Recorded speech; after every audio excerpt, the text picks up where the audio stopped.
There's a trap that I fear some Kenyans may fall into, so it's up to me, and I think it's a good idea for me to point it out to you. Now, this is a trap called violence, okay? Now, you see, the whole idea, yeah, if I was Jubilee, the whole idea would be to provoke my NASA opponents to violence, yeah? To provoke them, doshide toke kidogo, yeah? Now, immediately violence breaks out, it completely changes the metrics here, okay? This ceases to become a stolen election, a rigged election, and it becomes a crisis of violence. Now, once it becomes a crisis of violence, the solutions change. The voting no longer becomes important. It becomes important to save human lives. It becomes important to safeguard human lives. And it becomes important even to sometimes overlook some crimes, like stealing of votes, so that we can focus on the more immediate, reconciliation between the two parties, etc., etc. If you don't believe me, look at what happened in 2007, okay? Those elections were stolen.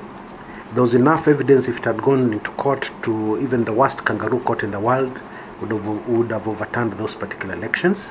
But look at what the violence caused. It caused the death of innocent people, still crying out in the ground, yeah, to God, against those who committed the crime, against us who stood by and watched as innocent people died, etc., etc. And then what did we get in the end?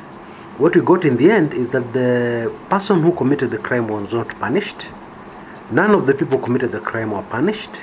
Instead, we had a coalition government where the winner of the election was a junior messenger in the executive office. Okay? You get my drift.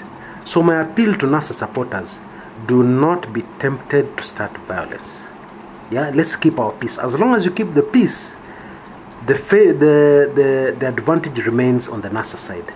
But immediately break the peace and start going to violence or demonstrations or things like that, you change the metrics completely. Okay, so I'd even appeal to some NASA leaders who may be in a very big hurry to get people on the streets to listen boli tafadhali. Yeah, I know you'll agree with me. Just think about it soberly.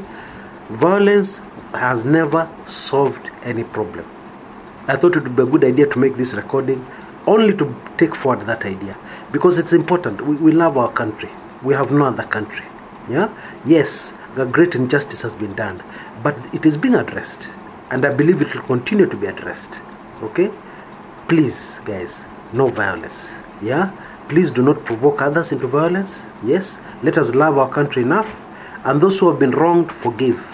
I'll keep on repeating this message: forgive, forgive, and understand. Yeah, and those who have won in quotes, yeah, it is okay, continue the celebrations, but remember that you're celebrating fraud. Until next time, this is Chris Kumekucha.